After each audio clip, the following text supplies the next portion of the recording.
हे 5 ग्रह आहेत. त्या 5 ग्रहांमध्ये हे पंचमहाभूत योग होतात. आता बुध ज्यावेळी केंद्रस्थानी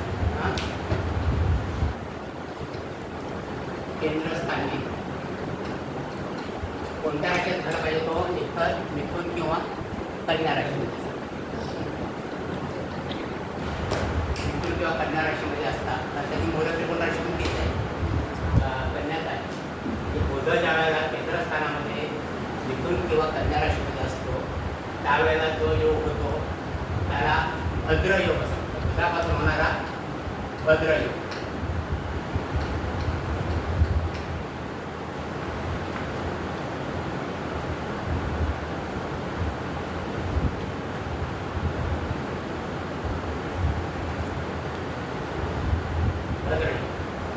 आता हा जर भद्रयोग झाला कुंडलीमध्ये तर असा जातक कसा असेल तर त्याचं वर्णन ह्या ज्या ग्रहांची कारकत्व आहे. आता बुध आपण कशाकरता ओळखला तो बुध बुद्धिवादी बुद्धीचा वक्ता चांगला असा. तर मग असा जातक कसा असेल बुद्धिमान वक्ता असेल बोलण्यामध्ये हुशार असेल. नंतर शास्त्रज्ञ म्हणजे बुद्धीचे जे आहेत शास्त्रज्ञ असेल गणिती असेल उदाहरण आपण गणित पण असतो किंवा ज्योतिष पण असतो. तर असा जातक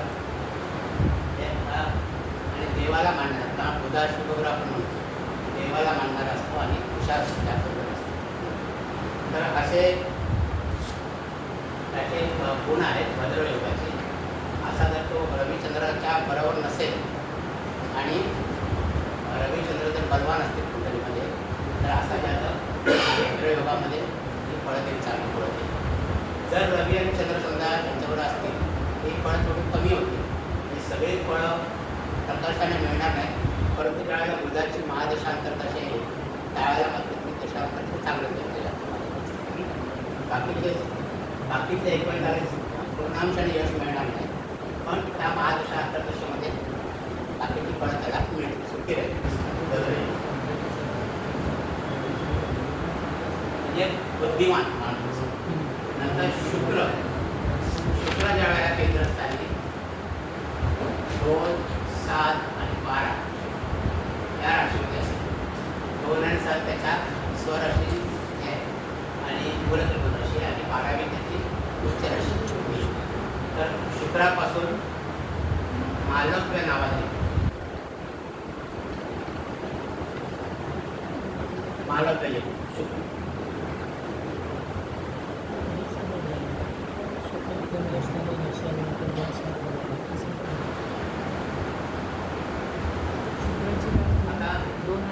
शुक्राचे कारण कसे आहेत.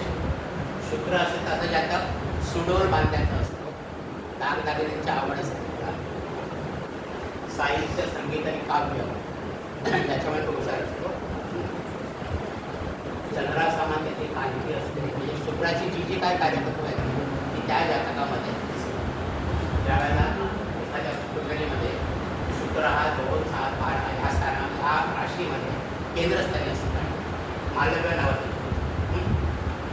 नंतर मंगळ कोणत्या राशीमध्ये पाहिजे 1 आणि 8 आणि मकर 10. 1, 8 आणि 10 या राशीमध्ये जर केंद्रस्थानी असेल तर मंगळापासून रुचक योग.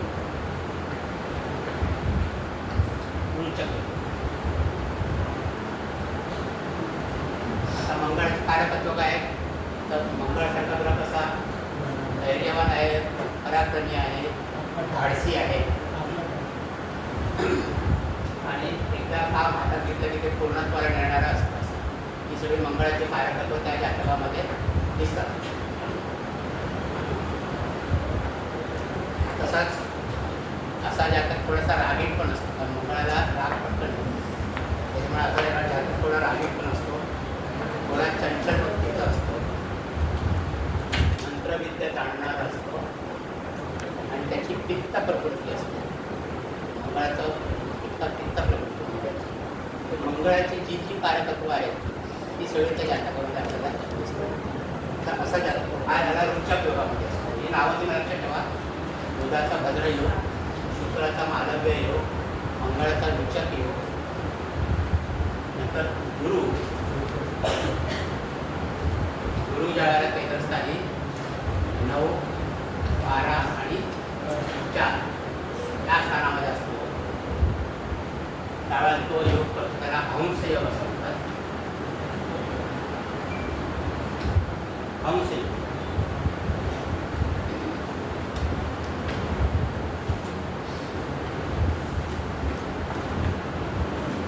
आता गुरुचे गुणधर्म म्हणजे कसा गुणवान आहे, कीर्तिवान आहे, सत्शील व्यक्ती आहे.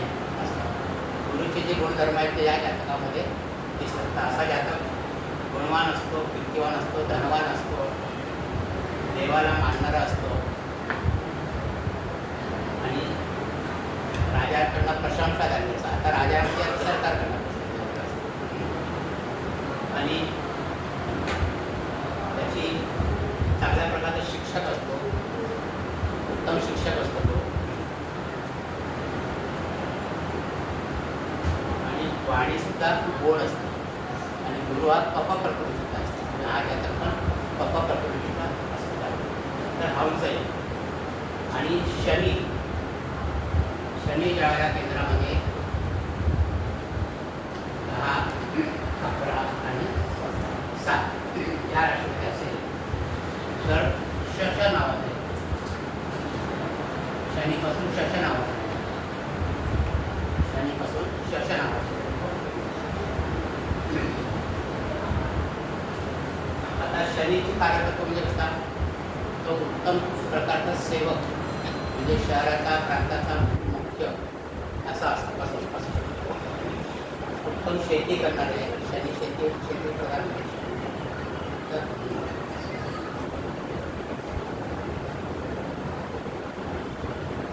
आणि शनीची प्रकृती किरकोळ प्रकृती, वाहत प्रकृती आहे. आणि त्याला एखाद्याने कुठलं काही वाईट काम केलं की त्याला लगेच कळतं.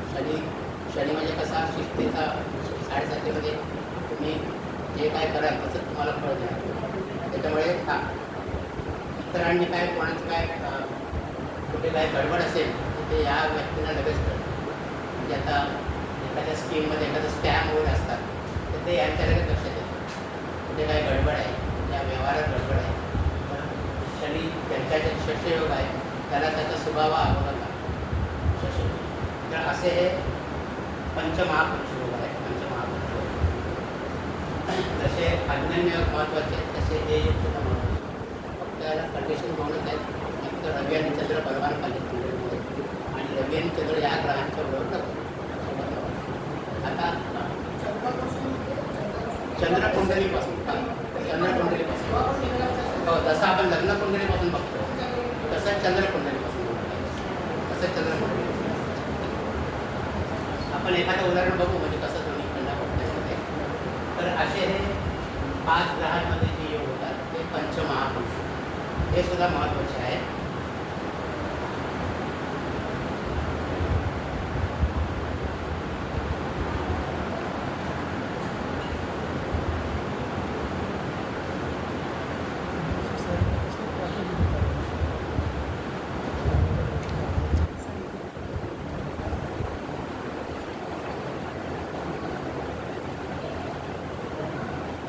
एक उदाहरण घेऊया आपण.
लग्नात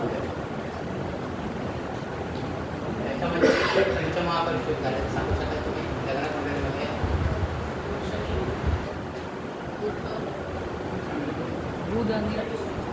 बुध बुधापासून कोणता योग झालाय? रवी त्याच्या बरोबर आहे ना, रवी बरोबर आहे म्हणून पहिल्या बुधापासून भद्रयोग झाले. पण भद्रयोग पूर्ण पहिलं तर होईल का नाही, कारण तो रवी बरोबर आहे. रवी किती आहे? दुसरी कंडिशन काय आहे? कुंडलीमध्ये रवी आणि चंद्र बलवान असतात. तर रवी तसा त्याच्यात राशीला आहे म्हणा, म्हणजे त्याला तो मित्र म्हणतो. चंद्र मात्र उच्चीचा आहे, त्याच्या अष्टमात असतो तर तो स्वराशीचा आहे. उच्चीचा नाही, स्वराशी. म्हणजे चंद्र तसा अष्टमातला त्याचं बल कमी होतं, पण तरी पण तो स्वराशीला असल्यामुळे बलवान. तर बुधाचा योग झालेला आहे, फक्त तो पूर्णत्वाने झाले नाही, पूर्णत्वाने झाले नाही, फलद्रूप झाले नाही. आणखी कोणता योग आहे लग्न पद्धतीमध्ये? पंचमहापुरुष योगापैकी लग्न कुंडलीप्रमाणे होत नाही. लग्न कुंडलीप्रमाणे होत आहे का? पण तो द्वितीय स्थानामध्ये. आपले कंडिशन काय? केंद्र स्थानामध्ये. आता कसं आपण म्हटलं की हे योग लग्न कुंडलीप्रमाणे बघायचे, तसे चंद्रकुंडलीप्रमाणे बघायचे. आता चंद्र कुठे आहे? कर्क राशी. म्हणजे चंद्रकुंडलीचा लग्नेश म्हणजे लग्नस्थानी कर्क राशी. तिथून हा सप्तम स्थानामध्ये आहे. म्हणजे चंद्रकुंडलीप्रमाणे तो केंद्रामध्ये आहे. शशयोग जो झाला आहे तो चंद्रकुंडलीप्रमाणे झाला आहे. आणि लग्नकुंडलीप्रमाणे बुधाचा भद्रयोग झाला. भद्रयोग बुधाचा असं तो आशय तुम्हाला बघता येतो की चंद्रकुंडलीप्रमाणे बघायचं आणि लग्नकुंडली आणि बाकीच्या दोन कंडिशन सांगितले तसे चंद्र.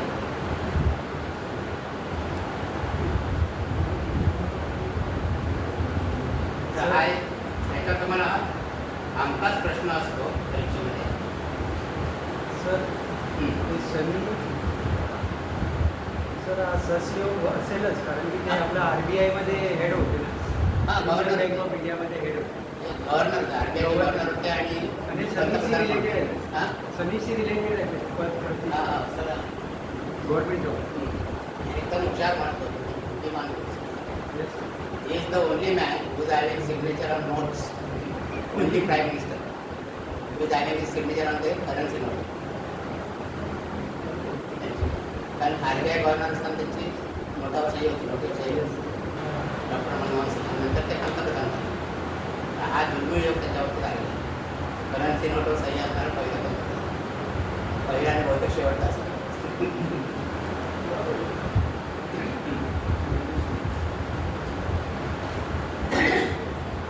जसा पंचमहापुरुष योग आपण बघतोय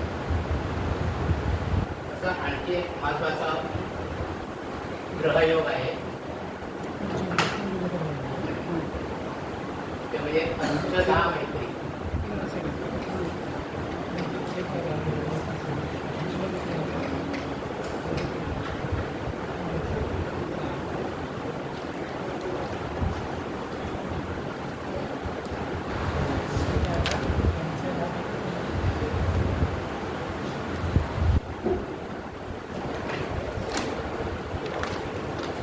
पंचदहा मैत्री हा सुद्धा एक महत्वाचा ग्रहयोग आहे. आपण आतापर्यंत ग्रहांचे नैसर्गिक मित्र शत्रू आणि सम पाहिले.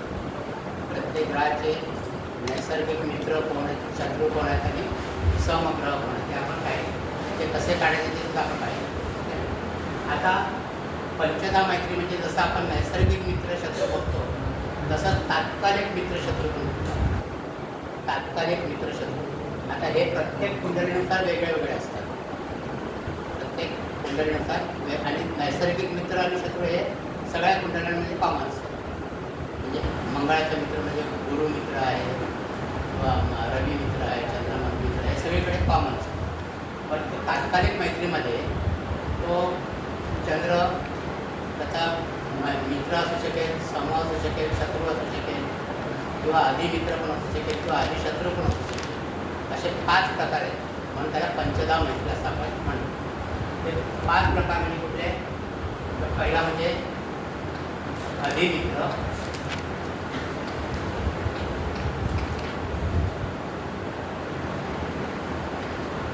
नंतर अधिशत्रू,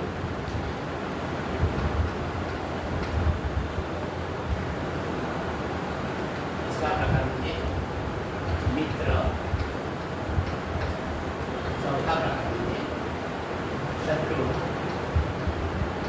आणि 5वा प्रकार म्हणजे सम. 5वा प्रकार म्हणजे सम.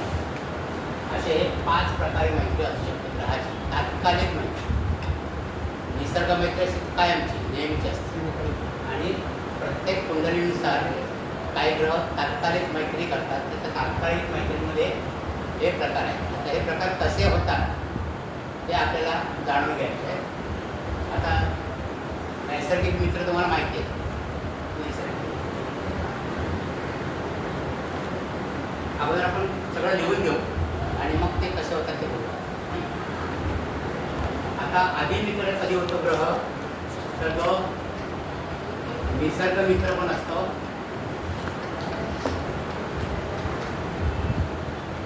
व तात्कालिक मित्र पण असतो.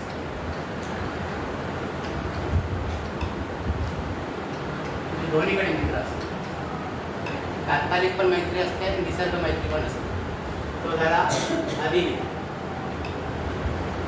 त्याच्या विरुद्ध निसर्ग शत्रू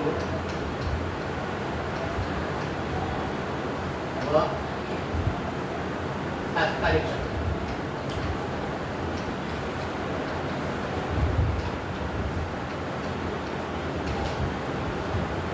दोन्हीकडे शत्रू असतील तर तो अधिशत्रू, दोन्हीकडे मित्र असतील तर तो अधिमित्र.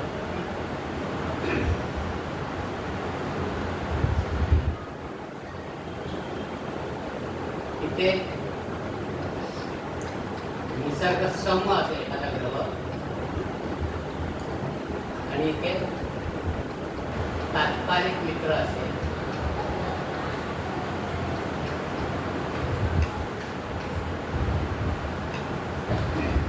म्हणजे सम आणि मित्र असं लक्षात घ्या.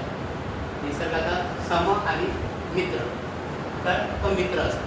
सम आणि मित्र तर मित्र असतो. त्याचे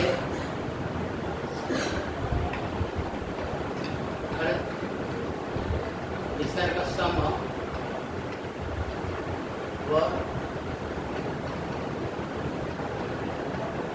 तात्कालिक शत्रू. म्हणजे लक्षात ठेवा, तुम्हाला सोपं आहे. इथं बघा, दोन्ही मित्र मित्र, शत्रू शत्रू, सममित्र आणि समशत्रू. तो सममित्र असेल तर मित्र, समशत्रू असेल तर शत्रू. आणि सम केव्हा असतो तर एका प्रकारामध्ये शत्रू व दुसऱ्यामध्ये मित्र, तर तो सम असतो. आता एखादं कुठे आहे, निसर्गामध्ये असतो, तात्कालिकमध्ये असतो. एकामध्ये शत्रू एकामध्ये मित्र असतो तर सम. म्हणजे तुम्हाला लक्षात ठेवायला पाहिजे की दोन्हीकडे मित्र असेल तर अधिमित्र, दोन्हीकडे शत्रू असेल तर अधिशत्रू. सम आणि मित्र असतो ते मित्र, सम आणि शत्रू असतो ते शत्रू, आणि एकाच शत्रू आणि एकाच मित्र असं मिक्स असतो कुठेही तर सम. म्हणजे या 5 प्रकार तुमच्या लक्षात आले ना. आता तात्कालिक मित्र तात्कालिक शत्रू कसे होतात. निसर्ग मित्र आपल्याला माहिती आहे. तात्कालिक मित्र कसे काढायचे ते आता आपण बघूया.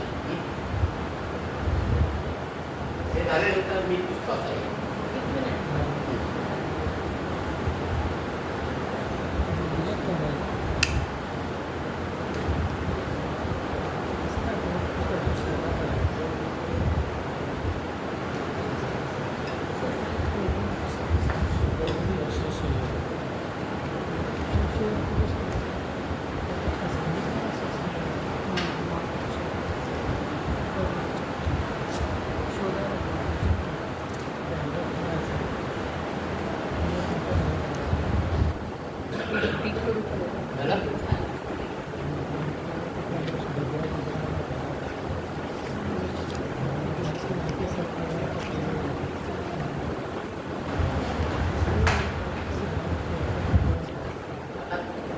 तात्कालिक मैत्री, तात्कालिक शत्रू कसं बघतात तुम्ही की कुंडलीमध्ये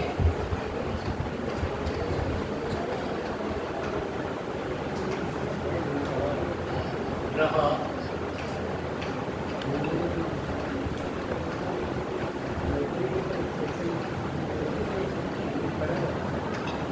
पासून याला 2, 3, 4, 10, 11 आणि 12 या स्थानामध्ये असतो. त्यावेळेला तो तात्कालिक मित्र असतो.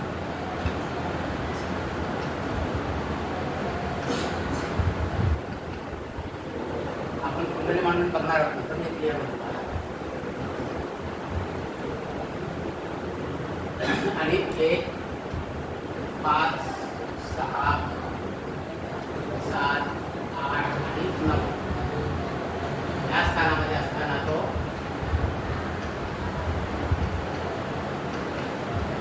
तात्कालिक शत्रू.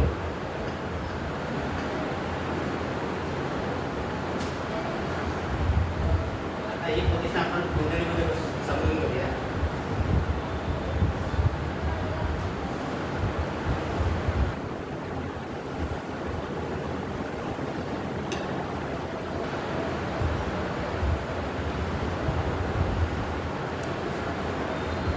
कुंडलीमध्ये बघा 2, 3, 4 म्हणजे 1, 2, 4 2, 3, 4 आणि 10, 11 आणि 12 म्हणजे कसा कुंडलीचा अर्धा भाग घेतो तुम्ही 2, 3, 4 आणि इकडे 10, 11, 12 प्रथम स्थान सोडून द्यायचं. या ठिकाणी जर ग्रह असेल तर तो तात्कालिक मित्र होतो. तात्कालिक मित्र होतो. आणि प्रथम स्थानामध्ये 5, 6, 7, 8 आणि 9 या स्थानामध्ये ग्रह असेल तर तो तात्कालिक शत्रू होतो. एवढं क्लिअर झालं? हां, एकमेकां आता ज्या ग्रहाचे प्रत्येक ग्रहाचे आपल्याला तात्कालिक मित्र आणि शत्रू काढायचे असतात. हां, तर ज्या ग्रहाचा आपल्याला काढायचे तात्कालिक मित्र तो ग्रह प्रथम स्थानात मांडायचा. तो ग्रह प्रथम स्थानात मांडायचा म्हणजे आपल्याला त्या ग्रहाचे तात्कालिक मित्र शत्रू काढता येईल. आपण मागे इंदिरा गांधींची पत्रिका घेतली होती. तीच पत्रिका आपण घेऊन त्यात काढली. ही इंदिरा गांधीची पत्रिका 4, 5, 6, 7,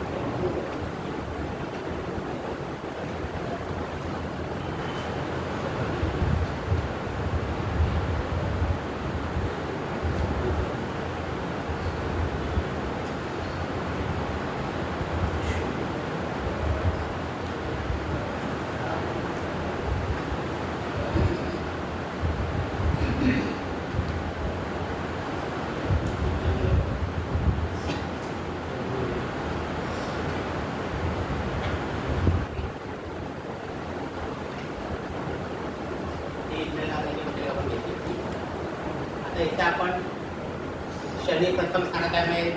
आपल्याला जास्त काय वेगळं करायला नको. आपण शनीचे तात्कालिक पंचदा मैत्री काढूया. शनीची पंचदा मैत्री काढूया. आता इथे शनी प्रथम स्थानात घेतल्याने काय होईल? आपले गुन्हा केलेले तात्कालिक मित्र कोण, तात्कालिक शत्रू कोण. तर आता एक एक ग्रह आपण बघूया. शनीची पंचदा मैत्री.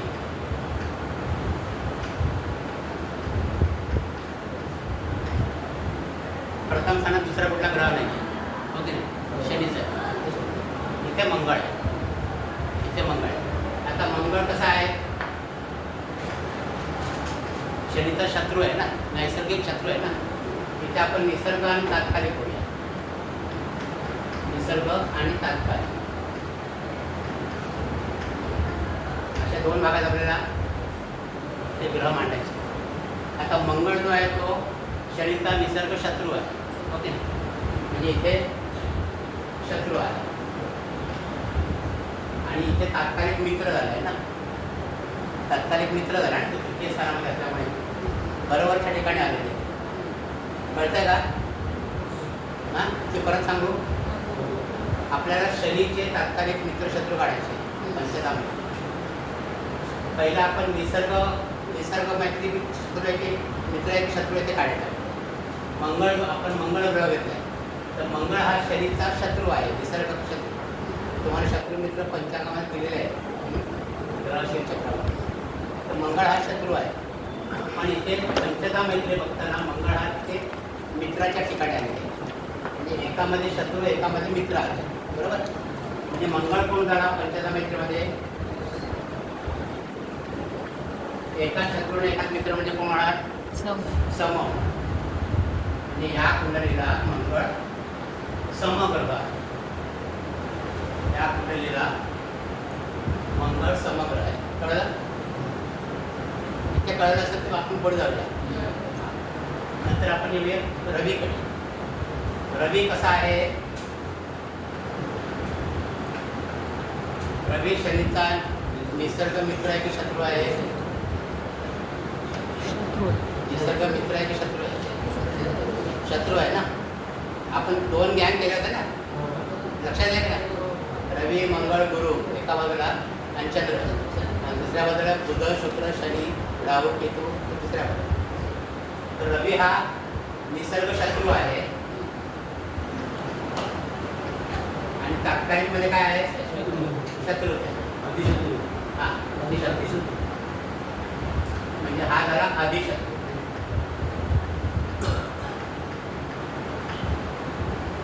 हा झाला अधिशत्रू, बरोबर. नंतर बुध. बुध कसा आहे? मित्र आहे ना, त्याला शरीरचा मित्र आहे ना बुध.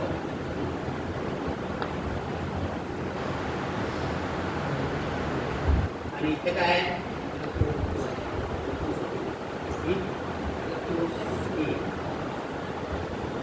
इथे शत्रू आहे. म्हणजे बुध कसा झाला? सम. नंतर शुक्र. शुक्र सुद्धा निसर्ग मित्र आहे आणि इथे शत्रू आहे. हा सुद्धा समज आहे. शुक्र सुद्धा समज आहे. आता राहू सुद्धा तसंच होणार, मित्र आणि शत्रू. म्हणजे राहू सुद्धा समज होणार. चंद्र बघूया. चंद्र कसा आहे? निसर्ग शत्रू आहे आणि इथे सुद्धा शत्रू आहे ना, इथे सुद्धा शत्रू आहे. म्हणजे अधिशत्रू आहे.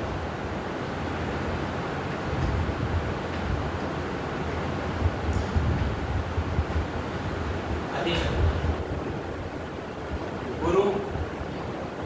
गुरु कसा आहे? निसर्ग सम आहे, पण गुरुला कोण शत्रू मानत नाही. इथे सम आहे आणि इथे मित्र आहे. सम आणि मित्र म्हणजे काय झालं? मित्र. सम आणि शत्रू असेल तर शत्रू. सम आणि मित्र आहे म्हणजे मित्र. आता केतूचं कसं आहे? राहू का? केतू पण मित्र आणि मित्र हे आधी मित्र होते. तर असं हे शनी ग्रहाचे आपण आधी मित्र आधी शत्रू काढतात. शनी ग्रहाचे ते असे आहेत. शनीचे त्याला म्हणतात पंचधा मैत्री. तुम्हाला परीक्षेमध्ये विचारतात पंचधा मैत्री म्हणजे काय, आणि एखाद्या ग्रहाची पंचधा मैत्री कुंडली लावून त्यांची पंचधा मैत्री काढा असा पण प्रश्न असतो मोठा. तर असा प्रश्न येऊ शकतो. आता शनी प्रथम स्थानामध्ये आहे. आपण गुरुचं काढून बघायचं का? गुरु तर मंगळाचा मंगळाचा. आता मंगळ टाकून घेऊया.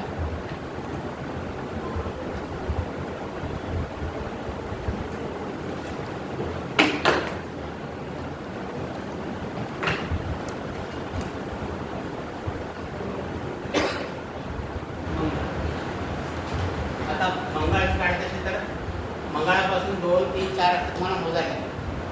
तोपर्यंत तुमच्या नजरेला सराव होत नाही तोपर्यंत सरळ वेगळी कुंडली मांडायची. मंगळ प्रथम स्थानामध्ये घेऊन इथे तुम्हाला पटकन कळेल. 5, 6, 7, 8, 9, 10, 12, 1, 2, 3, 4. आता इथे बघा, इथे मंगळ येणार. ग्रह तशाच मांडायचे. मंगळ इकडे आहे, नंतर 8 मध्ये रवी बुध आहे. 8 मध्ये रवी बुध आहे. 9 मध्ये शुक्र राहू.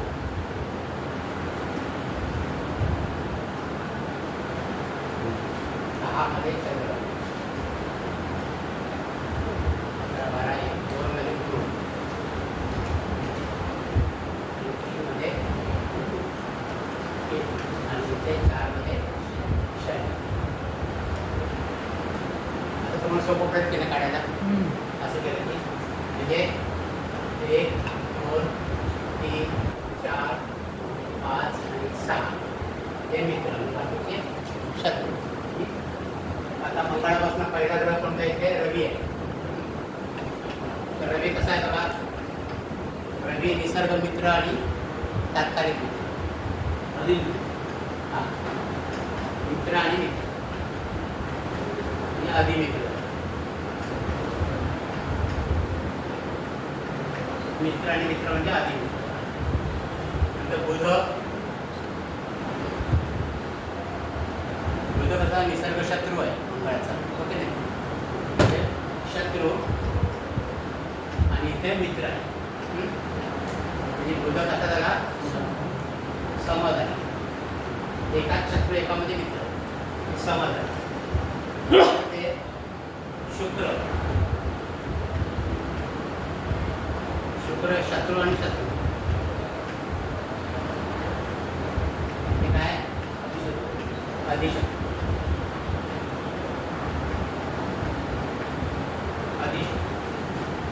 नंतर राहू. राहू सुद्धा शनीप्रमाणे म्हणजे शत्रू शत्रू अधिशत्रू. चंद्रगुप्त. चंद्र इथे मित्र आहे आणि इथे शत्रू आहे. चंद्र काय झाला समज. चंद्र समज. गुरु. गुरु मित्र आणि मित्र.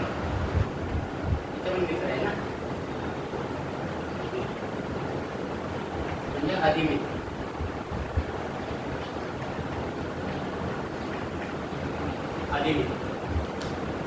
केतू कसा शत्रू आणि मित्र हे समोर. आता हे काढण्यामागचं प्रयोजन काय. पंचदा मैत्री. आपण काय बघतो ज्यावेळेला महादशा अंतर्दशा बघतो सर्वसाधारण आपण काय बघतो, हा जो मित्र आहे महादशा सांगत आहे त्याची अंतर आहे. पण तो तात्कालिक मित्र आहे का पंचायत कुंडलीमध्ये कसा आहे. तर इथे समजा आता मंगळाची महादशा आहे, त्याला बाकीचे ग्रह कसे मदत करतील ते समोर राहतील अंतर्दशा बाकीच्या ग्रहांच्या. तिथे मंगळामध्ये रवीची अंतर्दशा चांगली जाईल. ओके. आता चंद्र जरी मित्र असला तर त्याची सर्वसाधारण जाईल असा तुम्हाला अंदाज मानता येईल.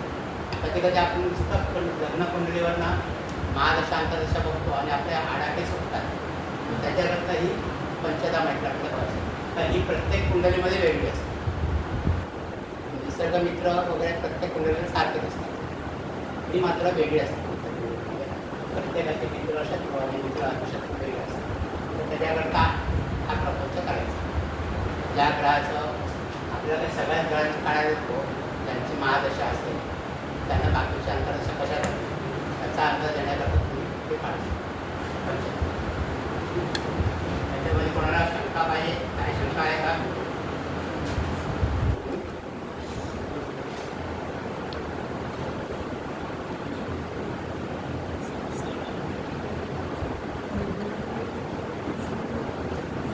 त्याच्यामध्ये शंका आहे कोणाला काय?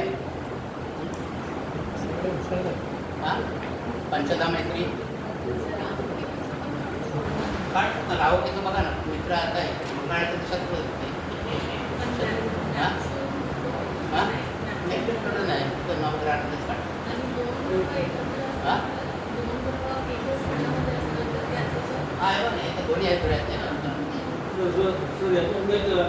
पण होऊ शकतो ना हा? की मित्र कधी आजशत्रू होणार नाही. हा? मित्र कधीही पंचमा मैत्रीमध्ये आजशत्रू होणार नाही. हा, आधी शत्रू होणार. होणारच नाही. हो. आणि शत्रू कधी आधी आधी मित्र मित्र होणार. होणार. हो. म्हणजे त्यांची फळं तिथे तुम्हाला आधी कळतात. असं. ते मंगळ याचं चंद्रावर प्रतीक आणि नाही, हे लग्न कुंडलीवरच काढतो. तर लग्न कुंडलीनंतर आपण तो ग्रह प्रथम स्थानावर येतो ना, त्याच्यामुळे त्या लग्न कुंडली चंद्रकुंडलीचा प्रसंग हे येत नाही. तोच ग्रह आपण मांडतो नाही. आता ही लग्न कुंडली चंद्रकुंडली एकच झाली ना तशी. त्याची चंद्रकुंडली लग्न कुंडली बघायची. त्या ग्रहाची पंचता माहिती आपण त्या ग्रहाची.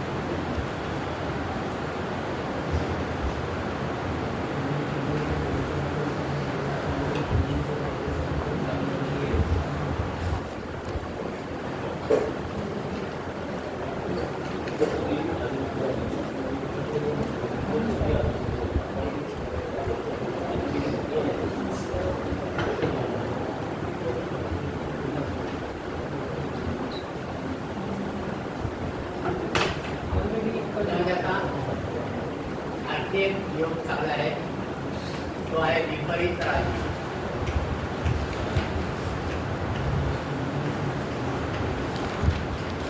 विपरीत राज.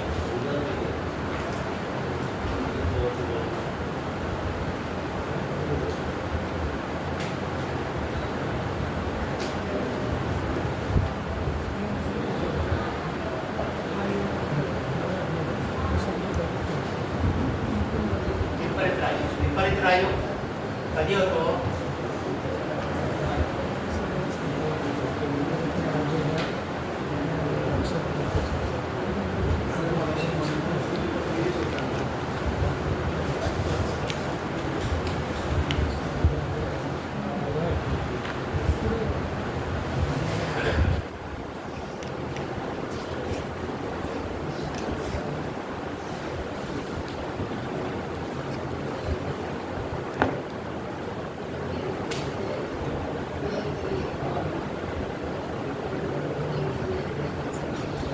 आता कुंडलीमध्ये आपण 6, 8 आणि 12 तीन स्थाने आपण अशुभ म्हणतो. ओके ना?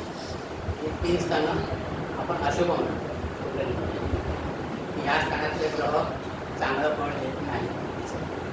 परंतु असा एक योग आहे की या तीन स्थानांचे स्वामी जर एकमेकांच्या स्थानामध्ये बसलेले असतील तर ते चांगला योग. त्यानंतर विपरीत राजयोग.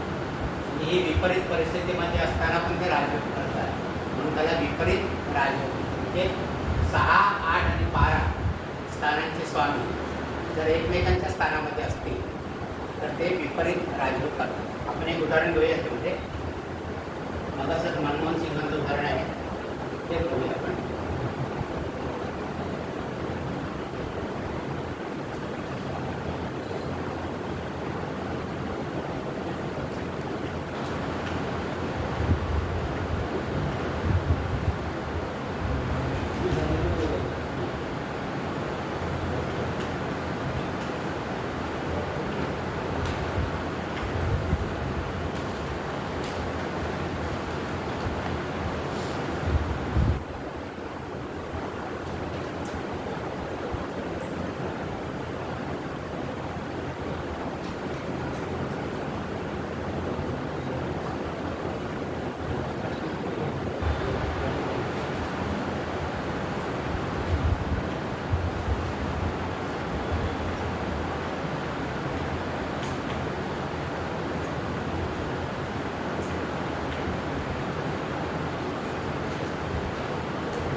पंचमहापुरुषोत्तरात आपण कुंडली घेतली होती.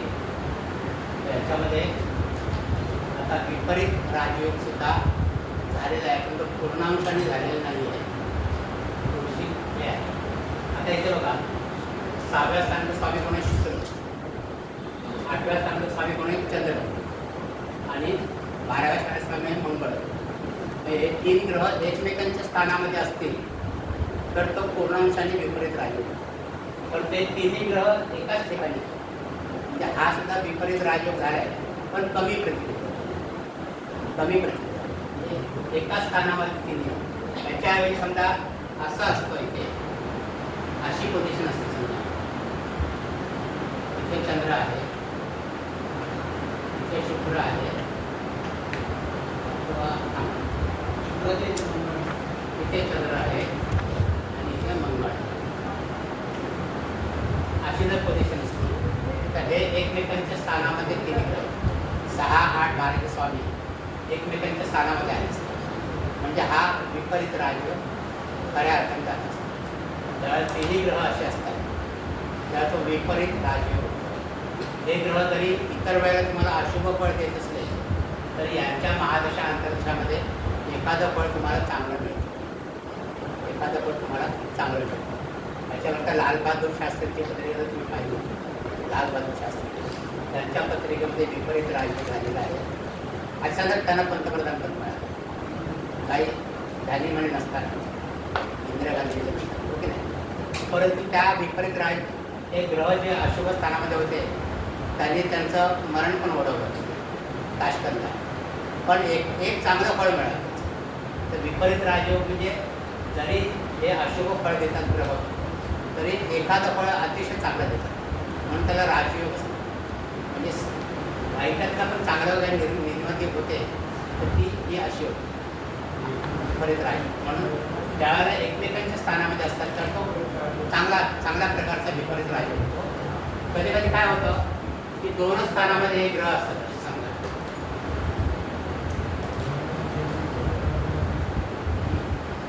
हे समजा 6व्या स्थानामध्ये आता इथे समजा चंद्र मंगळ आहे आणि इथे शुक्र आहे. म्हणजे 3 स्थानांचे स्वामी 2 स्थानामध्ये आहे. 2 स्थानामध्ये आहे तरी सुद्धा विपरीत राजयोग होतो. तर 3 स्थानामध्ये असले तर तो पूर्णतः विपरीत राजयोग आहे. हे 2 स्थानामध्ये असले थोडा कमी प्रमाणात असतो. त्याला विमला योग असं म्हणतात. 3 स्थानांचे स्वामी 2 स्थानामध्ये येणं त्याला विमला योग असं म्हणतात. आणि जर 3 ग्रह एकाच ठिकाणी असतील, 3 ग्रह जर एकाच ठिकाणी आले तर त्याला यमला योग असं विमला योग आणि यमला असा विपरीत राजयोगामध्ये 3 योग आहेत. एक कमी दर्जाचे योग आहेत आणि 3 ग्रह एकमेकांच्या स्थानात असले तो उत्तम. यमला म्हणजे एका स्थानामध्ये 3 स्थानांचे ग्रह 6, 8, 12 स्वामी कुठल्याही एका स्थानामध्ये म्हणजे 6व्या स्थानात असतो, 8व्या स्थानात असतो, 12 असतो. कुठल्याही एका यमला योग आहे. आणि जर 2 स्थानामध्ये म्हणून झाले त्याला विमला योग तो याच्यापेक्षा थोडा चांगला असतो. आणि विपरीत राजयोग म्हणजे 3 स्थानांचे स्वामी एकमेकांच्या याच्यामध्ये तो पूर्णपणे विपरीत राजयोग. त्याच्यामध्ये एक शक्यता अशी आहे ना की 6चा स्वामी 12 मध्ये असतो आणि 12चा स्वामी 12 मध्ये इथे याचा स्वामी इकडे असतो. चालेल ना, मी तर 2 ठिकाणी झालं तरी पण राजयोग विपरीत राजयोग म्हणजे तो विमला योग होईल ना. विमला योग 3 स्थानांचे स्वामी 3 वेगळ्या स्थानामध्ये असतील. 2 ठिकाणी वेगवेगळे 6चा 8 मध्ये 8चा आणि 12चा 12 मध्ये. तरी पण तो विपरीत राजयोग होईल. विपरीत राजयोग असं असं नाही की प्रत्येक ठिकाणचा उलट झाला तो म्हणजे अगदी अभावाने असतो. आणि बिमला आणि आमला जो आहे कुठल्याही 2 स्थानामध्ये 3 पैकी कुठल्या 2 स्थानामध्ये विपरीत राजयोगाचा प्रकार पण थोडा कमी झाला आणि एका स्थानामध्ये तो आणखी थोडा कमी झाला. जसं लग्नादी योग आणि चंद्रादी योग आपण पाहिलं असेल. लग्नापासून 6, 7, 8 मध्ये शुभ ग्रह असावे बुध, गुरु, शुक्र आणि चंद्रकुंडलीपासून चंद्रापासून 6, 7, 8 तर ते चंद्रादी योग होतो. आपण चंद्रादी योग आणि लग्नादी शुभ ग्रह त्याला शुभ ग्रहाची कंडिशन. इथे कोणतेही ग्रह ते स्वामी 6, 8, 12 स्वामी 6, 8, 12 मध्ये एकमेकांच्या स्थानामध्ये असतात. त्याला विपरीत राजयोग असतो. त्याच्यावरती मी तुम्हाला टीपा द्या म्हणून प्रश्न असा असतो.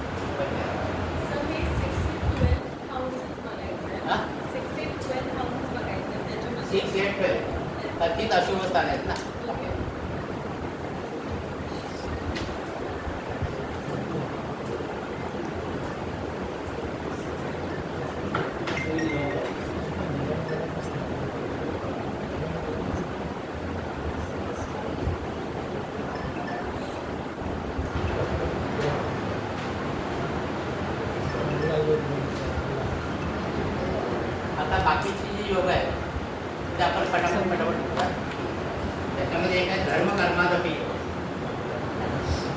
धर्म कर्मादपी योग होत आहे.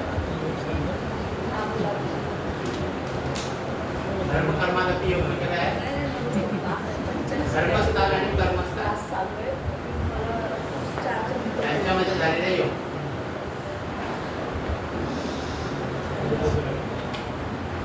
हे धर्मस्थान आहे आणि हे कर्मस्थान आहे. म्हणजे नवमेश आणि दशमेश. नवम स्थानात आणि दशम स्थानात होणारा योग. नवमेश आणि दशमेश हे जर एकत्र असतील तर तो धर्म कर्मादपी योग. धर्म कर्मादपी योग. तुमच्या ह्याच्यामध्ये बघा नोटमध्ये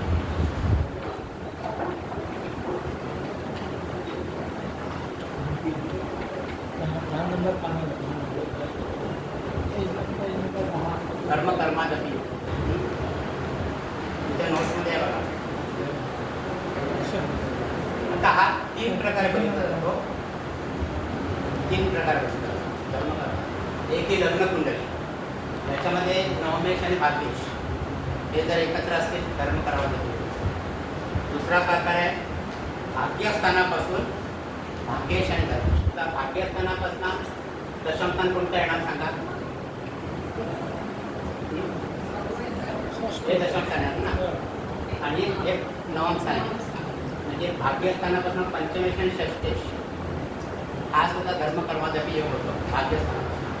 आणि दशम कर्मस्थानापासून धर्म कर्मादपी योग कोणता होईल? इथून बघितलं तर हे दशम स्थान आहे आणि हे नवम स्थान आहे. म्हणजे षष्टेश आणि सप्तमेश यांचं जर योग असलं तर तो पण धर्म कर्मादपी योग होतो. असे 3 योग होतात. 3 प्रकारे आपण बघतो. परंतु सगळ्यात महत्त्वाचा योग हाच आहे. हा महत्त्वाचा योग आहे लग्न कुंडलीपासून होणार. तर या 3 योगांमध्ये जो योग बलवान असेल, जो योग बलवान असेल त्याप्रमाणे आपल्याला त्याचा विचार करता येईल. धर्म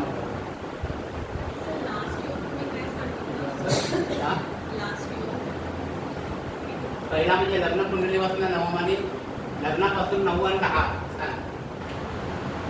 लग्नापासून 9 आणि 10 स्थान. नंतर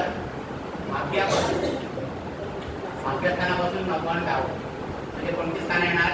भाग्यस्थानापासून 9 आणि 10 हे आणि ते 5 आणि 6 कुंडलीमध्ये 5 आणि 6 स्थान. आणि कर्मस्थानापासून 9 आणि 10 स्थान कोणतं येणार? 6 आणि 7. अशा 3 प्रकारे धर्म कर्मादपी योग आपण बघतो. त्या 3 पैकी कोणता योग बलवान आहे त्याप्रमाणे आपण त्याचं फळ बघतो.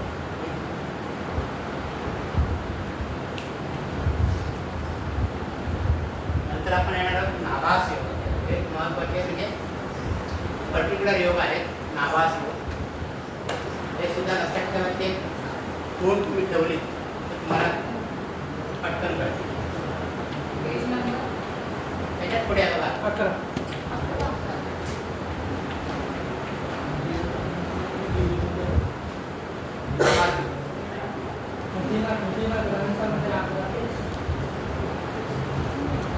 म्हणजे आपण जे आता आपण योग पाहिलं ते सगळ्या कुंडलीमध्ये कॉमन हे योग होईल. आता हे नाभास योग आहे ते पर्टिक्युलर कुंडलीमध्येच तुम्हाला बघायला मिळेल. तर हे एकंदर 32 प्रकारचे नाभास योग 32 प्रकारचे. त्याची वर्गवारी कशी केलेली आहे बघा. धनयोग हे 2 आहेत. 2 धनयोग आहेत. नंतर आश्रय योग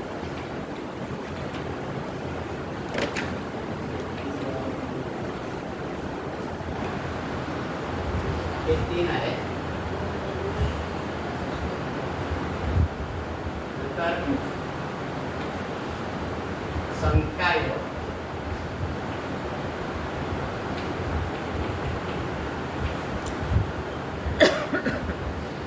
हे एकंदर 7 आहेत. आणि आकृती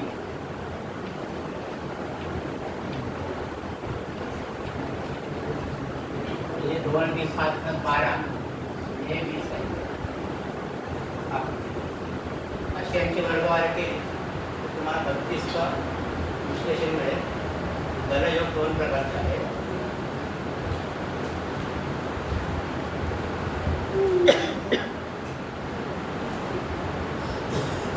आता हे दलयोग कशा लक्षात ठेवायचे? तर दलयोगामध्ये एक आहे तो श्रीक योग आहे आणि दुसरा आहे तो सर्पयोग.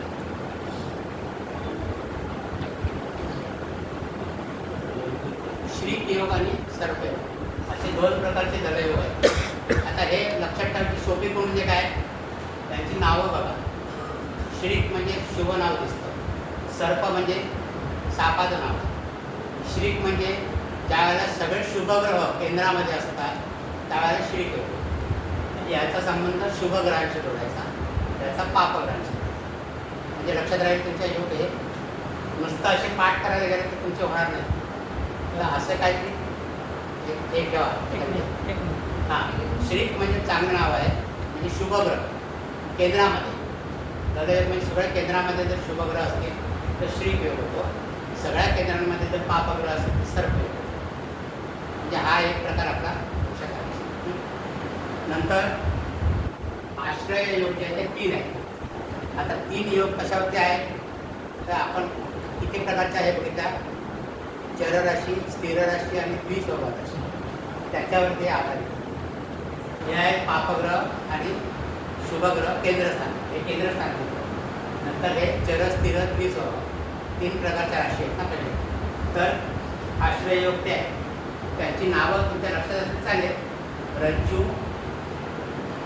नंतर दुसरं आहे ते मुसळ, आणि तिसरं आहे तो नर. रज्जू म्हणजे सगळे ग्रह चर राशी, चर राशीमध्ये सगळे ग्रह असतात. मुसळ योग म्हणजे स्थिर राशीमध्ये असतात. आणि नरयोग म्हणजे द्विस्वभाव राशी. द्विस्वभाव म्हणजे प्रत्येक वेळेला आपल्याला टेम्परेचर लक्षात ठेवायला मिळतं. सगळे ग्रह चर राशी अशी परिस्थिती फार क्वचित येते. म्हणून हे जास्त आपण पर्टिक्युलर कुंडल्यामध्येच तुम्हाला बघायला मिळतं, नेहमी बघायला मिळतं. तर चर राशीमध्ये सगळे ग्रह, स्थिर राशीमध्ये सगळे ग्रह असतील तर मुसळ योग. हे 3 प्रकारचे आश्रय योग. तुम्हाला ही नावं जर नाही लक्षात राहिली तरी चालते. फक्त दलयोग, आश्रय योग, संख्यायोग आणि आकृती योग. तर अशा प्रकारे तुम्ही लक्षात ठेवा. 4 प्रकार त्याचे आहेत नाभासयोगाचे. एका 2 पहिले 2, 3, 7 आणि 20 हे पण लक्षात ठेवा. तर आता हे आश्रय योग 3 प्रकारचे म्हणजे सर्व ग्रह एक तर चर राशीमध्ये किंवा स्थिर राशीमध्ये किंवा द्विस्वभाव राशीमध्ये असतील तर हे योग ही फार क्वचित घडणारी गोष्ट आहे. तर असं सहसा होत नाही, सहसा होत नाही असं. नंतर संख्यायोग आहे. संख्यायोग, संख्यायोगामध्ये आपल्याला पूर्वीच्या काळी आपण 7च ग्रह बघितले होते ना राशीचा वाटप करताना. राहू केतू घेतले नव्हते कारण ते छायाग्रह. तर रवीपासून शनीपर्यंत जे 7 ग्रह आहेत त्या 7 ग्रहांवर आधारित हे संख्यायोग. 7 ग्रहांवर. आता 7 ग्रह कोणत्याही 7 राशीमध्ये असतील तर असं तर त्याचा एक योग होतो वल्कली योग. किंवा 6 ग्रह असतील, 5 ग्रह असतील, असे क्रमाक्रमाने उतरत जायचं तर ते संख्यायोग आहेत. म्हणजे कुंडलीमध्ये पुढे पण तुम्हाला बघायला मिळतं. म्हणजे दामिनी योग आहे, पाशे योग आहे, केदार योग आहे, नंतर शूलयोग, योगयोग आणि गोळा योग. ही नावं पण तशीच आहेत. म्हणजे पहिले जे 4 योग आहेत 7 पैकी 1 ते 4 जे आहेत हे शुभ आहेत आणि 5, 6, 7 हे अशुभ योग. हे अशुभ आहे. उदाहरण देऊ शकता? सांगतो ना, एक सांगतो ना. आता कुंडली बघितले ना, कोणत्याही 7 स्थानांमध्ये ग्रह असतील तर तो पहिला योग झाला म्हणजे वल्कल योग. वल्कल योग हे शुभ आहे. 1 पासून 4 पर्यंत शुभ आहे. म्हणजे कुंडलीमध्ये ग्रह कसे स्प्रेड झाले पाहिजेत ते जास्तीत जास्त स्थानांमध्ये ग्रह स्प्रेड झाले तर ते योग चांगले असतात. कमीत कमी स्थानामध्ये जास्त ग्रह असले की ते अशुभ होतात. हे लक्षात ठेवा. हे लॉजिक त्याच्यात लक्षात ठेवायचं. काही काही घरं कोरी असतील, हां काही घरं कोरी असतील, त्या काही घरामध्ये आता कुंडलीमध्ये 12 स्थान आहेत ना. 12पैकी 7 स्थानं, 12पैकी 7 स्थानामध्ये ग्रह असतील तर तो चांगला. तर रवीपासून शनीपर्यंत 7 ग्रह आहेत ना. तर जास्तीत जास्त 7 स्थानामध्ये असू शकतात. त्याच्यापेक्षा जास्त 8 स्थानांमध्ये ग्रह असू शकणार नाही, 9 स्थानामध्ये असणार नाही. 7च ग्रहाचा आपण विचार करतो म्हणजे जास्तीत जास्त 7 स्थानांमध्ये स्प्रेड होऊ शकतात. ओके ना. कोणतेही 7 ग्रह 7 त्यामध्ये घर 7 स्थानावर असेल तर व्यवस्थित. तो चांगला म्हणजे तो सगळ्यात चांगला. त्याच्यानंतर 6 ग्रह असतील, 7पैकी 6 स्थानामध्ये ग्रह असतील तो त्याच्यात थोडा कमी. नंतर 5 ग्रह आणि नंतर 4 ग्रह असं. आणि जर 3 ग्रह 3 स्थानामध्ये असतील, 7 घर 3 स्थान. 3 स्थानामध्ये. आता हे 1 ते 4 असल्यानंतर पण तुम्ही असं लिहा पाहिजे, असं काय उलट लिहा. 7 ग्रह किंवा 6 ग्रह किंवा 5 ग्रह असतील तर ते शुभ, किंवा 4 ग्रह 4 पण हां तर ते शुभ. आणि जर 3, 2 आणि एका स्थानामध्ये सगळे ग्रह असतील तर ते अशुभ. असे हे संख्या योग आहे. सर हे सलग असावेत की गॅप असतात? हां समजा 3, 2, 1 असतील जरी सलग असावेत की कोणत्याही आता 12पैकी कोणत्याही 3 स्थान, कोणत्याही स्थान नाही, एकाच पासून तो एकापासून जे असतील ना तो पण एक योग आहे, त्याला माला योग असतो. एका पाठोपाठ एक म्हणजे सलग असेल तर मेष नाही नाही असं नाही. एक स्थानामध्ये आता कुंडली आपण काढले ना, आता 12 स्थान आपल्याकडे आहे. आणि आपण 7 ग्रहांचा विचार करतो. ओके ना. 7 ग्रह कोणत्याही इथे असून दे, इथे असून दे, इथे असून दे, इथे असून दे, 7 स्थानांमध्ये असतील कोणतेही 7 स्थान तर तो वल्कल योग आपण म्हणतो, चांगला योग. आणि किंवा 6 स्थानामध्ये 7पेक्षा जास्त स्थानामध्ये 7 ग्रह असू शकतात. ओके म्हणजे मॅक्झिमम 7 स्थानांमध्ये, 6 स्थानांमध्ये, 5 स्थानांमध्ये, 4 स्थानांमध्ये पण चालेल. एकापेक्षा कमी दर्जाचे योग. पण 3 स्थानामध्ये 7 ग्रह, 2 स्थानामध्ये 7 ग्रह, एका स्थानामध्ये 7 ग्रह हे अशुभ फळ आहे.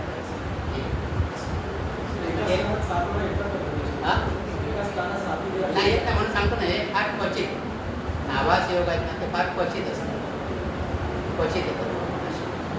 जनरली तुम्हाला बघायला मिळत नाही. एखाद्या कुंडलीमध्ये अभावाने बघायला मिळाले तर तरी पण काय एका स्थानामध्ये तर येणारच नाही. एका स्थानामध्ये आता राहुकीचा आपण विचार करत नाही तरी पण फार पंचग्रही असते एका स्थानामध्ये.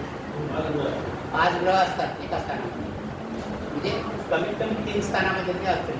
3 स्थानामध्ये 2 स्थानामध्ये. पण एका स्थानामध्ये फार वेगळं आहे. नाही राहुकीत घडत नाही. तर राहुकीत असेल तर व्यवहारच नाही ना एका स्थानामध्ये. आपण इथे 7च ग्रह धरले रवीपासून शनीपर्यंत. पण ते सुद्धा एका स्थानामध्ये येणं कठीण आहे. आता मध्यंतरी पंचग्रही आले ना, एका स्थानामध्ये 5 ग्रह आले पंचग्रही. तर ते सुद्धा अशुभ झालेले आहे पंचग्रही. ते असे हे संख्या योग आहे 7 प्रकारचे.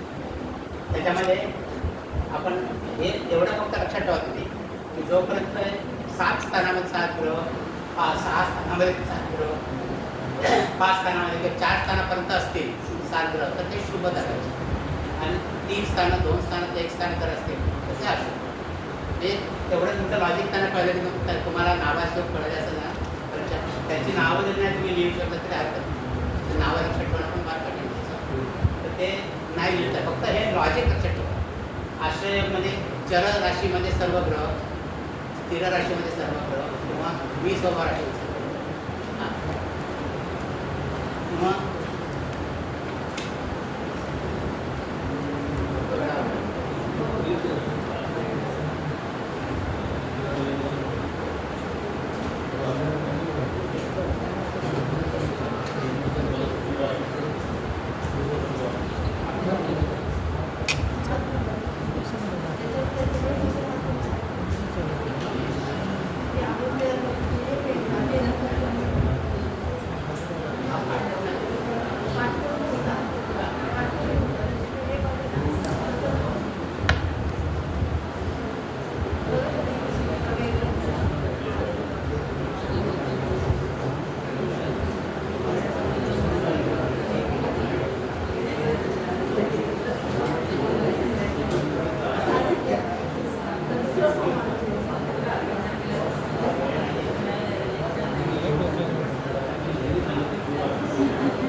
शांतपणे घरी बसून व्हिडिओ बघायला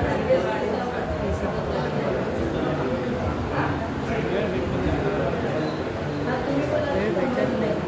या 15 दिवसात पुस्तक पण नाही होऊ शकत.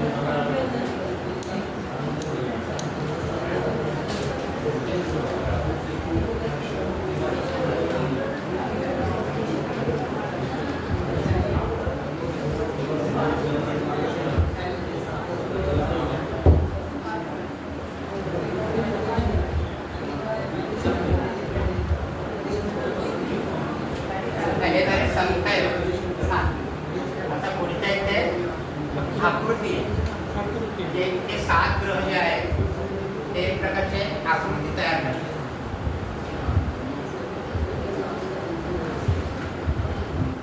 एक प्रकारच्या आकृत्या तयार अशा प्रकारची 20 योग आहेत. आता या आकृत्या कशा असतात तर 1 2 3 4 या 4 स्थानामध्ये 7 ग्रह म्हणजे ही एक आकृती आहे.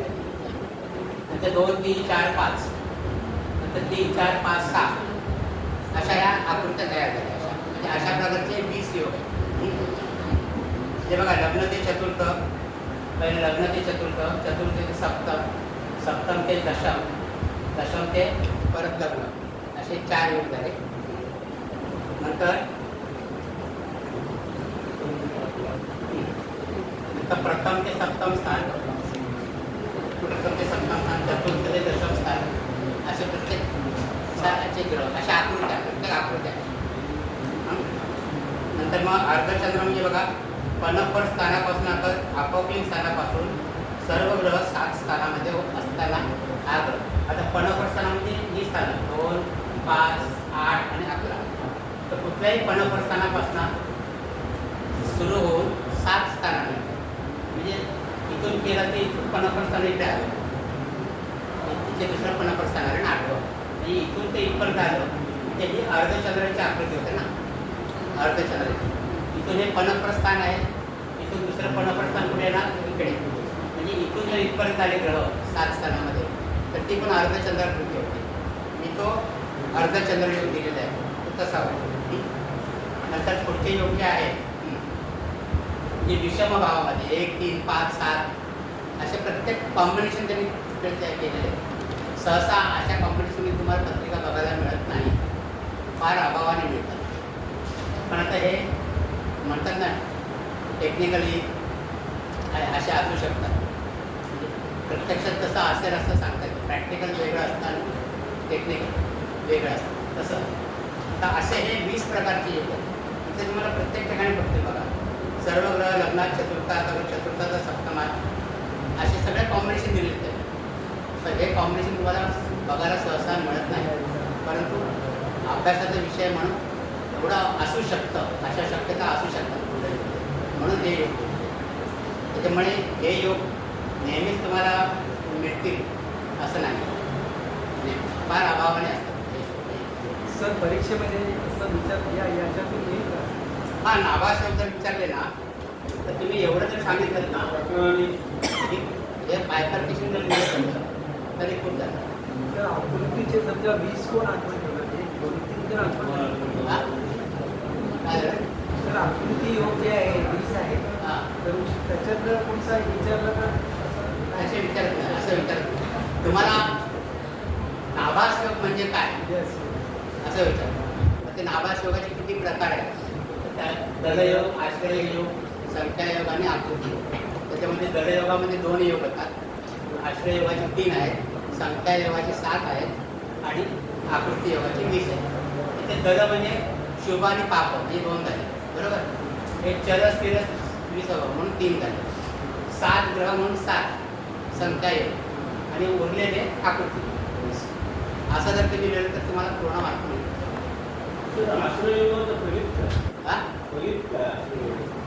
त्याने दिलेच नाही म्हणजे प्रत्येकाने दिले पण आश्रययोगामध्ये. आता आश्रययोगामध्ये बघा दामिनी योग दिला आहे. 7 ग्रह कोणत्याही 6 राशीत असतात. दामिनी योग होतो असा ज्यात दान धर्म करणारा, दुसऱ्याला मदत करणारा, गुरढोरांना सांभाळणारा, या योगात संपत्ती, बुद्धिमत्ता, कीर्ती असते. अशी फळं तरी प्रत्येक योगाची दिलेली आहे. ते तुम्ही वाचू शकता म्हणजे काय काय फळ मिळते. आणि जे अशुभ योग सांगितले 3, 2 आणि 1 स्थानामध्ये म्हणजे शूलयोग जो आहे 7 ग्रह कोणत्याही 3 राशीत असतात शूलयोग होतो. जातक आळशी वाईट स्वभावाचा दरिद्री रागीट असतो तो दुःख येतो. युगयोग म्हणजे 7 ग्रह कोणत्याही 2 राशीत असतात युगयोग होतो. जातक पाखंडी निर्धन गरमई रागीट आणि दुःखी असतो. प्रत्येकाची फळं दिलेली आहेत ते तुम्ही तुमच्या माहितीकरता वाचा. परीक्षेमध्ये तुम्ही नाही लिहित जात फक्त एवढं जरी केलं काय परमिशन तरी खूप आहे.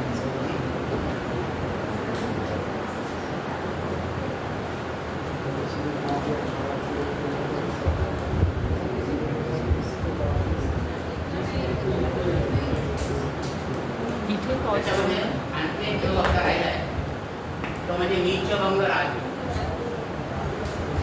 पटकन आपण घेऊया. बघायचं आता.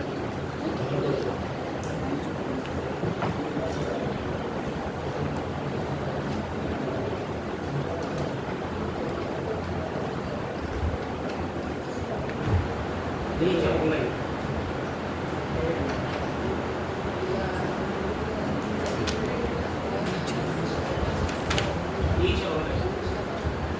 आता एखादा ग्रह जर नीचेचा असेल कुंडलीमध्ये तर अमृता म्हणतो तो बलहीन असतो चांगला फळ देत नाही.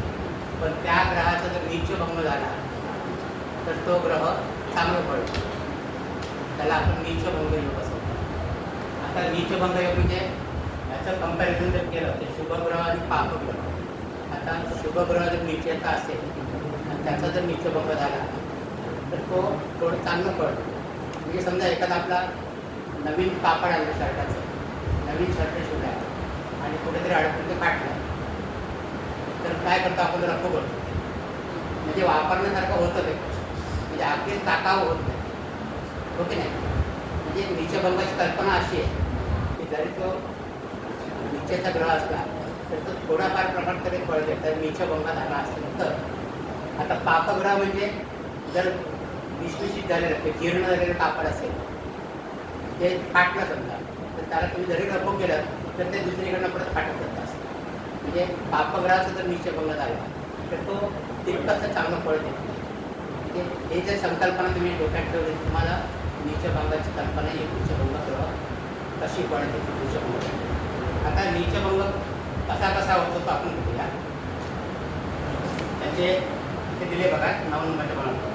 एखादा ग्रह नीच राशीत असेल मात्र त्या नीच राशीचा स्वामी स्वराशीत किंवा उच्च राशीमध्ये असेल. आपण समजून घ्या एक गोष्ट.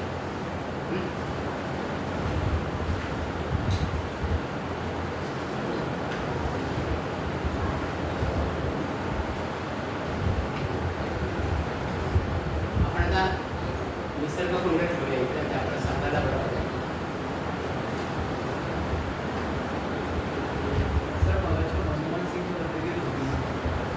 ते तुम्ही बघू शकाल. आता आपल्याला वेगवेगळे बघायचे ते नीचभंग कसा होतो म्हणून आपण एक प्रातिनिधिक पत्रिका आपण म्हणतो.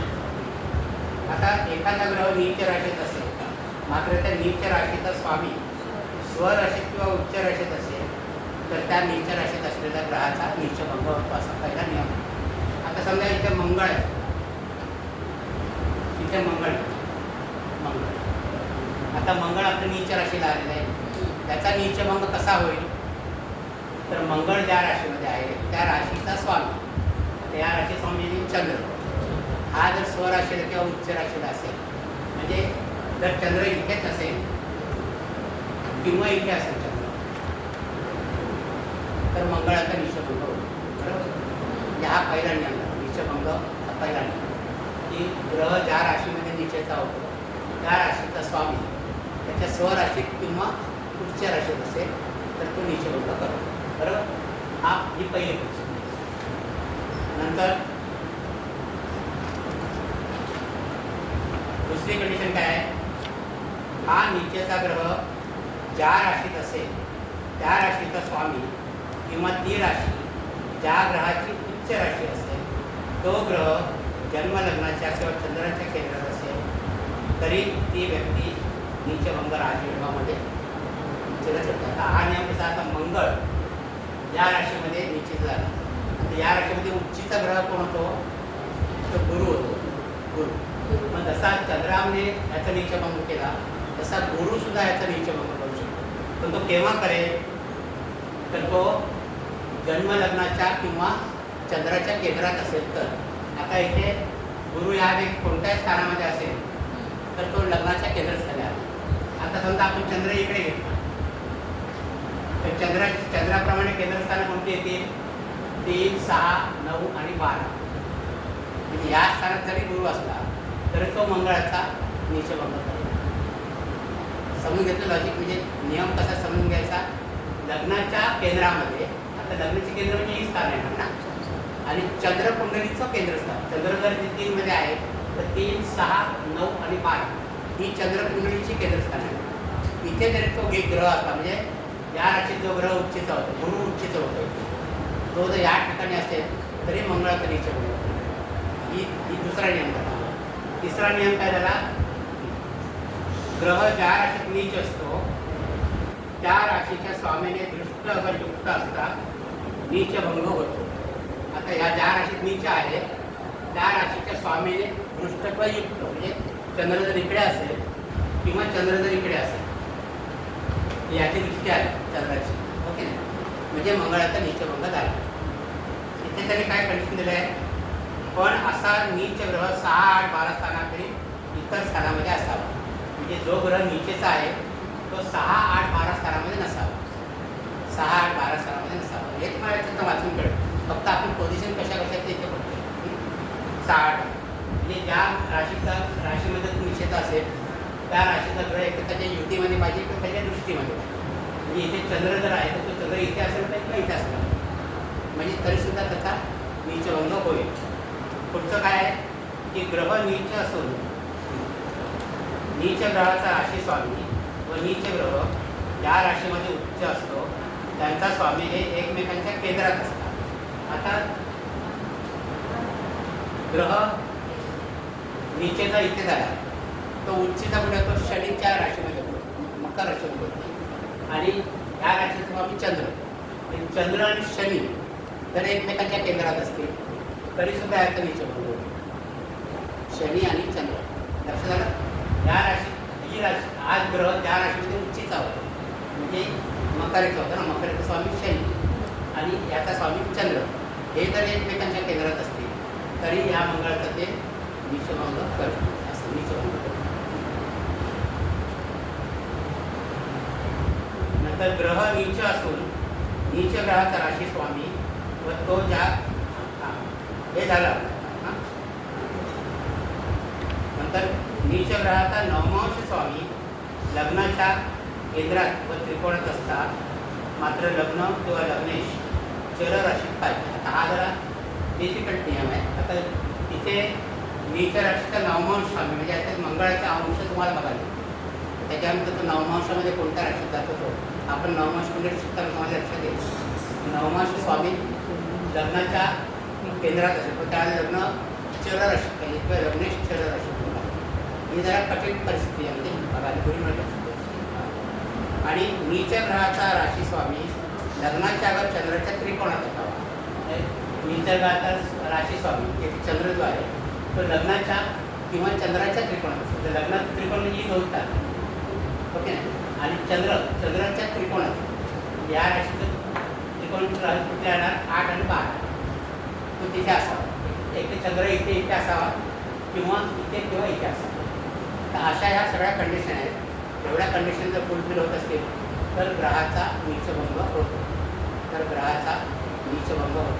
परंतु ह्या सगळ्या कंडिशन मला स्वतःला पटत नाही. तर याच्याप्रमाणे कोणत्याही ग्रहात नीचभंग होता बघितलं का? आपण बघितलं ना, कोणत्याही ग्रहात नीचभंगाच्या होऊ शकतो. म्हणजे ज्या मेन पद्धती आहेत ते म्हणजे कुठलं की ज्या ग्रहात तो निश्चितता होतो तो त्याच्या युतीमध्ये किंवा त्याच्या उच्च राशीला असावा, स्वराशीमध्ये किंवा उच्च राशीला. ही कंडिशन बरोबर आहे. किंवा त्या याने दृष्ट असावा, किंवा हा ग्रह ज्या राशीमध्ये उच्च असतो त्या ग्रहाने त्याच्यावरती नजर टाकावी. हे 3च कंडिशन फक्त मला योग्य वाटतं. त्याच्यामध्ये बाकीचे जे आहेत ना ते ओढून जाणून आणलेले अशा वाटतात मला. आता तुम्ही बघा की नीचभंग कसा होतो नेहमीच्या. या 3च गोष्टी पटतात मला, म्हणजे लॉजिकली पटतात की ह्या आस्कार जर होऊ शकतो, पण त्यांचा डायरेक्ट संबंध आहे. मग तो ह्याच्या केंद्रात पाहिजे, त्याच्या केंद्रात पाहिजे, तो केंद्रातून त्याच्यावरती दृष्टी पण येत नाही त्याची, फक्त केंद्रात होतं. तर तो किती प्रकारे त्यांना मदत करत असेल त्याची शंका आहे. सर केंद्रुम योग सारखं होतं, केंद्रुम योग भंग होतोच. केंद्र बघितलं ना आपण, केंद्र योग. हां, पण ते फक्त राजकारणातल्या लोकांना नाही. केंद्र योगाचं भंग राजकारणातले लोक असतात ना, त्यांच्या बाबतीतच ते खरं पडतं, बाकी त्यांच्या नाही. ठीक आहे, संपूया आपण ते.